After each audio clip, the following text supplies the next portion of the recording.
Hey everybody, so this is going to be a game haul video, and there's a lot to show. I know somebody who went through hardship, and in order to help raise funds, he's selling some board games. And if you want to follow on my Facebook page, Mel's Board Game Room, I'll make sure that any games that he still has for sale is listed on there, so go check it out. But he had really good prices, and I wanted to be able to help and twist my rubber arm, but I'm buying board games. So yeah, there's a lot that arrived. And I had a game night yesterday, and then a friend of mine delivered them. So you can't see them yet, but there's 2 big boxes here full of games. So I'm going to show you what I'm adding to my collection this week. Hence why I have the new shelf behind there. It's a lot. Now, before I show you those games, last night my friend Justin was over, and we ended up trading games. And this is one that I got, Orichalque. And this is actually a French game. If you look on it, everything is French in it. It's a Bruno Cathala game. But looking at the back of it, you have tiles, you have tokens. There isn't really anything that has French words or much writing on it. So as long as you're able to really read the rule book in French, you should be able to play this game with anybody. So I can read the rule book in French. So I ended up trading Colossal Arena, which is a neat Reiner Knizia game that I've owned for years and years, and we've only played like once or twice and hasn't been touched in over 3-4 years. So I let a game go, which I don't do often. So this is one that I traded yesterday. Another game that I ended up getting that wasn't part of that original that deal was Enchanted Plumes. And we actually ended up playing this yesterday, and it's good. And it's just a beautiful game to play. Like, keep an eye at the end of the videos. I'll add a bunch of pictures of the ones I've played in the games that I got. But you kind of create a pyramid starting from the top, and you go as wide as you can. The top row is going to be negative points, so you're trying to put as low points as you can on there and then add. But if the colors you put, the colored feathers you put at the top, are the only colored feathers you can add below. And then, so if I put 3, then I can only put 2 below. And then I can only put 1 to complete my peacock. And then the one I put below that, so the last one would have to follow one of the colors of the 2 in the middle. And if I complete my peacock, I get to double my score. So you want it to be positive score, but such a neat game. So I ended up buying that one through Facebook Marketplace. That wasn't part of my friend's deal here, but everything else here are part of the games I bought from him. So let's get started. I've got, this one is called Ninja Taisen by Yellow. Now, I really like the Yellow game series, and I have a lot like in this exact sizing. I got Tempura, I got Nessos, I got Welcome Back to the Dungeon. So it's just, I didn't think I was a complexionist, but I'm liking having like all the same similar games on the shelf in a row, right? So this one says Capture the Enemy Village. It's a 2-player game, plays in 20 minutes. So I really like those quick to play games. And it says rock, paper, scissors on the back here. So I'm not too sure what to expect out of this, but I'm excited to try it. So we'll add that one. Next one I got is Patchwork Doodle. Now, who doesn't like patchwork, right? So I do enjoy patchwork a lot. This is a flip and write game from what I can tell. Well, it says roll the dice. Oh, so roll and write. It kind of looks like it has a bit of cartographer quality to it. So I am very excited to try this one. So it says 1 to 6 plus players and plays in 20 minutes. Another kind of quick game. A lot of the games I was getting from him was like some of those small, easy to get to the table game, because those are the ones we tend to play the most. All right. Now this one here, I got with my kids in mind. I have teenagers, and I just think this is one that they would appreciate. Joking Hazard. I remember one time, the only experience I have with this is we were at a game store. Me and my friend were playing a game when this little kid came up to us. Like, he must have been at the very most 8 years old, right? He says, do you guys want to play with me? This is a game about making jokes. Do you like to laugh? So my friend was like, yeah, okay. And then he sat down and started playing with this kid. And then the cards came up and he's like, oh my God, these are like highly inappropriate for this kid. And he kind of looked at me and was like, you got yourself into this mess. You're on yours. So, don't play with young children. Like, or you shouldn't. But teenagers, yeah, you betcha. They're already corrupted. So, joking hazard. I'm excited to find out more about this one. The one in the back here is like, your mom and I are getting a divorce. And then it says, well, that's a relief. And then they kind of go to, I don't know. Like, it's kind of making an appropriate joke, which is right up Patrick's alley. Like, I just was like, this is a game made for you. So we'll see how it goes. This one is another one that I know absolutely nothing about, but it's called Evidence. So is it like a whodunit, kind of figure something out game? I hope so, because that would be great. It doesn't really say anything in the front. Another one that plays in 20 minutes, so that's amazing. In the back it says, will you be able to prove the existence of some of the world's most elusive mysteries? Your ambitious investigation could land you on the front page of the news. So like, you're trying to prove that the Loch Ness Monster exists or that the unicorns exist. So I don't know. I'm excited to try this. So Evidence. Then, this is one that I've heard good things about, but I know absolutely nothing about. And this is Bonbons, which means candies. Bonbons by Marc-André. I didn't realize it was like a box like this. I kind of like it. And then it looks like a present, the bow on the top. So, a fast memory game for candy lovers. Plays in 10 to 20 minutes, and then 2 to 6 players and 7+. So we're a family of 6 if we ever get everybody to the table. I really shouldn't be concerned about making sure we have games that play 6 because we never get everybody to the table. But if we ever do, I got games for that. So that's Bonbons. And then I have another one from the yellow game with that kind of shape series. So I'm excited to kind of grow that row. And it's called Kabuki. And this one says, hand out masks, but don't double up. So it sounds like a push your luck game. And it sounds like they're kind of coaster-like pieces. So maybe like skull-like, that'd be all right. 2 to 6 players, plays in 20 minutes. So I'm excited to try this one. Says the actors are ready to go on stage. Give them the mask they need, but don't give an actor the same mask twice. It's not so easy when the masks looks alike. Okay, watch out because the other player will not hesitate to point out your mistakes. So Kabuki is a game of observation and memory for the entire family. That does seem like interesting. It says difficulty is 1 star out of 4. So be like an easy one, maybe like for non-gamers over Christmas maybe. So yeah, I'm excited. Okay, and then as I mentioned, I have Welcome Back to the Dungeon. Well, that won't do. So I went and got Welcome to the Dungeon. We recently played this one, and then my friend who was like, oh, this is a really good one, and we got playing it. It was a lot of fun. He said, oh, you don't have the original one? Okay, well, that's okay. So this just gives us a bunch of extra characters. 2 to 4 players, plays in 30 minutes. It's another push-your-luck bluff kind of game. Like, you add stuff that might be helpful or not helpful, but you don't want, like, the last. And then you'll be on your turn, you can add stuff or you can kind of bow out from going into the dungeon. You get a lot of points for going in the dungeon if you survive. And you'd be like, okay, well, I'm going to add this stuff, but then I'm going to bow out. So they have to go through and I know that I've taken that out or something, right? But then everybody bow out before your turn comes again. And then you have to go through the dungeon. Like, it's an interesting game. So now I have Welcome to the Dungeon and Welcome Back to the Dungeon. All right, what else we have in here? Oh, and then this one, another one from the yellow series, Schotten Totten. I currently have Battle Line, which is basically this game. Battle Line is as beige can get. So this one is definitely more attractive to look at. The cards are bright. The artwork is really comical.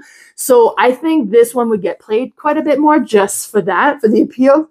It's one that plays in 20 minutes, 2 players. So Schotten Totten. And I have played this one before, and I've played Battle Line before as well. So, and then one of my most favorite party game is Bang, the dice game. And then he was selling Bang, the Duel, 2-player game version. Most of the time, it's me and Lee at home, so we play 2 players. So this is one that I'm interested to see how they make Bang work at 2 players. So yeah, I'm excited for this. Bang, the Duel. So as you can see so far, it's been mostly little games. I got lots and lots of little games. Then, yeah, I'll show you this one. So Monstrosity, and these are the mats, and you open them and there's like 5 mats in there. Is it 5? I don't know what it is. I'm not sure. My friend was opening it yesterday to kind of look at it. This is a card game. So you got Monstrosity where you're kind of drawing things. This isn't like that. It's a card game about the monsters, and I don't know a whole lot about it. It says, bring your monster to life and score the most points. It's a colorful, twisted, strategic card game. You've been invited to compete in this year's Monstrosity reanimation competition. Choose an experimental heart to get started. Assemble a unique monster using deranged body parts. Harness the power source and jumpstart your heart. Sabotage your opponent. So you're building a monster and you have like these different components like the head, the bodies, and then based on how it comes together, I guess you score. And then, oops, I almost dropped that. So you have these neoprene mats there that you would build on. So, I'm excited. Okay, Monstrosity. What else we have in here? So I got Brew. This is one that I've heard of. Like, I don't know much about it. Like, it's just one that got mentioned, and I was like, oh, would be interesting to try. 2 to 4 players, 45 to 90 minutes. So it's a little bit more involved. It like has dice, it has cards, the map. So it's a bit more of a substantial game that looks interesting. What does it say in the back here? Anything about it? I'm not going to read all of that. So I don't know a whole lot about it. The artwork is beautiful. It looks very interesting. So I'm excited to give Brew a try. Put that one over there. Then, okay, this one I'm really excited about. So I said, okay, I'll take this list. And he's like, oh, this one's already sold. My friend Carla bought it. I was like, okay. And then my friend Carla said, well, I got this because I wanted to help out. But if anybody wants it, let me know. And then my other friend, Ashley, is like, oh, I'll take it. So I was like, perfect. Let's try it at the game night. And then by the time she got here, Ashley's like, I don't know if I want it, but if you want it, take it. So I'm like, sure, I will. Because, you know, twist my rubber arm. I have no willpower. And that is Terraforming Mars, the dice game. I looked into purchasing this one. One of the store that I saw was retailing it at $80. And I'm sorry, a dice version of Terraforming Mars, I wouldn't pay $80 for it. So this one was substantially less, and it comes with a neoprene mat for it. It does look very interesting. From what I understand, this is not a roll and write, which a lot of dice version of games are. It's more substantial than that. So I have Terraforming Mars, I have Terraforming Mars Era's Expedition, and I'll have the dice game version. So I am very excited to give this one a try. So, oh, and it includes the Era expansion, if that matters. So let's add that over here. Then I got Tuki. I don't know really anything about it. This one I purchased just on kind of the artwork of the front page. Like, I wasn't being very picky. I was like, sure, we'll try this one. Sure, we'll try this one. I felt like it was for a good cause, right? Like, so I'm not like, it makes a lot of sense if you want to research your game, make sure it's something you like. I don't do that a lot of the times, and I am very rarely disappointed. So I haven't learned my lesson, right? But so with this one, just on the back, I'm liking it already. So you roll the dice and discover which symbol it is. Then you orient the Tuki card according to the symbol, and then you build the Tukalik using your stones and block and snow. And then, like, it's an actually physical block building thing. Like, so I am liking this one already. It looks like it's because, like, you have the color cards that shows you what you got to do, but you're going to have to use the other one to kind of prop up the way they need to be. And it sounds like it's going to be a speed type of game. So, and spatial awareness stuff. So I don't know. It looks like it'd be very interesting. I'm excited to give this one a try. Okay, so, and then I got Manhattan. This is another one that I've heard mentioned quite often. Don't really know anything about it. I haven't looked into it. It is beautiful. Like the box work is really nice and bright. And I'm like, oh, okay, that appeals. But then if you look at like the back and then the game, that is a good looking game. Like that's going to have amazing table presence. So I am very excited to play. Plus it's won Spiels the Jahr in 1994. So it's an older game, but I really like older games. I got in the hobby in 2017 and I love discovering the old classic because they're brand new to me. And a lot of them I find are really, really good. So Manhattan, super excited to give this one a try. It plays in 40 minutes, so it's nice and quick and easy, 2 to 4 players. Huh? Nice. Okay. Then, I thought this one would be quite a bit smaller. So Foodies. Okay, no, that's not. So it says, managing a successful food court is hard work. Foodie flocks to food court with the tastiest offering. So you better brush up. Can you tell risole from risotto? Do you add falafel to your fajitas? Oh, how about bratwurst stuffed biozi? If so, maybe you've got what it takes to host phenomenal food stalls from every corners of the globe and run the world's most finest food courts. I guess we each run a food court and you're trying to create kind of odd combination. It looked cool. 2 to 5 players, plays in 20 to 30 minutes, and another quick to play game. It looked interesting. So yeah, Foodies. I'm excited for that. And then that's the end of that box, but it's not. There's one on this side. And then I got First Martian, Adventure of the Red Planet. So Lee, the Martian movie is by far his favorite. Martian themed or Mars themed games, so like Terraforming Mars, he really seems to enjoy. So this one was just like, so it's like Martian the movie. It just seems like we should give this a try. So it looks quite a bit more involved. It's 1 to 4 players. We'll play in 1 to 2 hours. So it's not just like quick, let's play something real quick. 2 campaigns, 6 mission. There's a free app. It says, landed on Mars. Now you need to explore the planet, maintain your base, research Martian samples, and survive. So it looks like a really interesting one. It's one that has been mentioned a lot. So Watch It Played has done a video on this. So that would be cool. I like Portal games. So First Martians. It'll be interesting to see. Okay, so that's it for this side. So now we have the second box, which is smaller. But then games in there are a little smaller as well. So first one is Axio Rota. So from what I understand, Axio is like a new version of Ingenious, which I do own Ingenious. But these do look different. They're not the same type of shape tile. So I think it kind of changes the puzzle a little bit. But it's about trying to create clusters. And then you score each color, but final score is the lowest score of all your scores. So you're trying to move them all up. So it says, Axio, such simple rules, so smart a game idea. So really interested. Reiner Knizia, I'm a big fan of his game, so we'll give that a try. Then I have Jumunji Fluxx. I've been collecting the Fluxx game. I have quite a bit of them. I have Fluxx the board game as well. So I was like, well, might as well get Jumunji. And then look, it has like this really fancy token in here.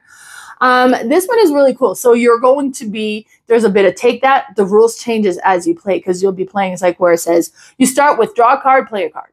And that's what it is. But then you can play, it's like, hey, draw 5 cards and then play 2 cards. And then we're like, yeah, well, then you're going to play all cards. So if you play all cards, you have to do what all the cards do. So that's not good. It can get really chaotic.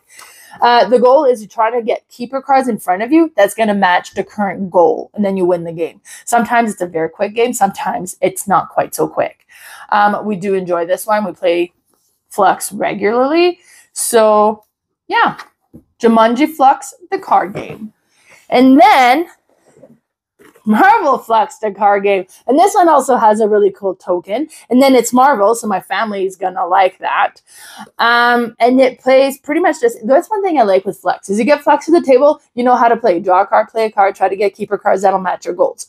Anything that changes from that is going to be on the card anyway. So you're just ready to play instantly. Marvel Fluxx. I'm so excited for that. Okay. And then I got Star Trek Chrono-Trek. We watched the whole original series of Star Trek, like from the 70s. And after that, I went on to a Star Trek themed game. Like, I just wanted everything Star Trek. So we do have Star Trek Fluxx. I have Star Trek Panic. I have a few other ones I can't remember now off the top. Now, I do have Chrono, what is it called? I'm looking because it's somewhere that was like, I forget the name now, but it's like a time travel one. And this looks exactly like it. So it's a Star Trek themed time travel card game. And you just put the cards in order of time. And as you activate a card, you can kind of change an event that would have ripple effects on the future cards. So in the original one, like JFK doesn't get assassinated. Well, this would change that this didn't happen and this didn't happen. And you're trying to match the time frame to your version of your reality, because we all come from a different time or different kind of version of time, right? So you're trying to recreate your version of time and collect a few things to make it out. So I'm assuming this is the same thing, but Star Trek themed. Oh my God, I'm excited. This is going to be amazing. I didn't know anything about it, but now that I'm looking at it, I like it even more. So it's a card game of time travel. Star Trek Chrono-Trek. That's going to be great. Okay, then I have Aerion. I know nothing about this one, except for the fact that I own Onirim and Sylveon. So this is going to be the third one from that same series. The artwork are super cool. Each one has a really neat token. From what I remember, it's like 1 to 2 players, so solo or 2-player game. This one plays in 15 minutes. So they tend to be really quick game to play. Bright, neat artwork on each of those games. So I figured, yeah, let's get another one. So don't know a whole lot about it, but we will be finding out. And then I got Pandemic Hot Zone North America. I really like Pandemic games. I have a lot of different Pandemic versions, but I didn't have any of these like kind of faster version ones. This one plays in half an hour, 2 to 4 players. So it's one that I was like, okay, I want to get. And I almost did a couple of times, so I just did then. And then I have Welcome to New Las Vegas. So I have Welcome to the original one. I know they've made other ones, hence the Las Vegas one, but I haven't played this one yet. So it's a flip and right, and you're trying to kind of create, well, in the original one, you're trying to kind of place numbers, but you got to keep numerical numbers, but you can have gaps, and you're trying to fill your neighborhood. And then they're going to score differently depending on how you put together. So Welcome to New Las Vegas. Should be a neat one. Okay, let's put that over here. Then I got Paris, la Cité de la Lumière. I hear such amazing thing about this one, and I've seen it in a few reviews. I don't know really how it, well, actually I watched a tutorial. It's like a tile placement, and you're trying to have your building that you place in clusters that touches lampposts, and the more lampposts they touch or share a side to, like the more you're going to score. So it just looked like a really interesting game. But if you collect tiles that you don't get to place, those are going to become negative points. So you don't want to be too greedy, but you want to be greedy enough so you can get good points. It seems interesting. Then I have Haunted Mansion. Last weekend was the Calgary Tabletop Game Day weekend. So it was a board game convention in Calgary, which was amazing. We had a great time. Sam Healy was there. JT Turner was there. Brian Drake was there. So it was like super cool to meet all these like board game celebrities, right? So it was good. One of my friends that was there had brought a bunch of games, and he was really excited about this one, and we were going to play it, and then it didn't happen. So when I saw that it was on sale, I was like, you know what? I'll just get it then. Like, it's a really neat looking game. Serpent and spiders, tales of a rat, call in the spirits wherever they're at. So, like, Halloween-y theme thing, maybe? I don't know. It looks neat. It's Disney themed, so you know it's gonna be cute. But we'll give that one a try. And then I got Pan Am. I've heard lots of good things. From what I understand, this is an economic games where you're building routes from one airport to the next one, and depending on the planes that you have, how far they can travel. And the farther they can travel, the more points it's going to be worth, or the more money you can make. So triumph in the golden age of air travel. Plays in an hour, 2 to 4 players.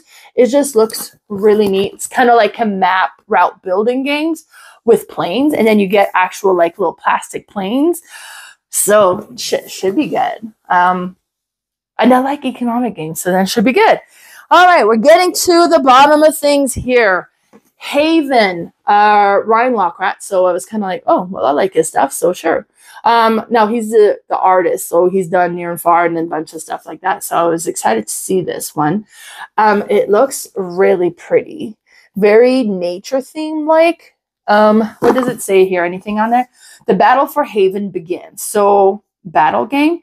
It's a 2-player game. You know, I like my 1 versus 1 battle games.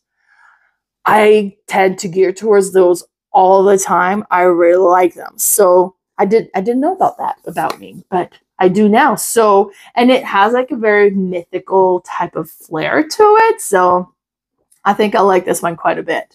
And then based on this, is it like a little bit kind of like Schotten Totten? I don't know. We'll need to find out. So that'll be interesting. And then last one. This is ridiculous because I think there's 30 games in this list. So 30 games in one day. That's crazy. All right, the last one is Unspeakable Word. Call of Cthulhu, the word game. I love Cthulhu theme. I like horror themed board games. Not so much in movies, but in board games, you betcha.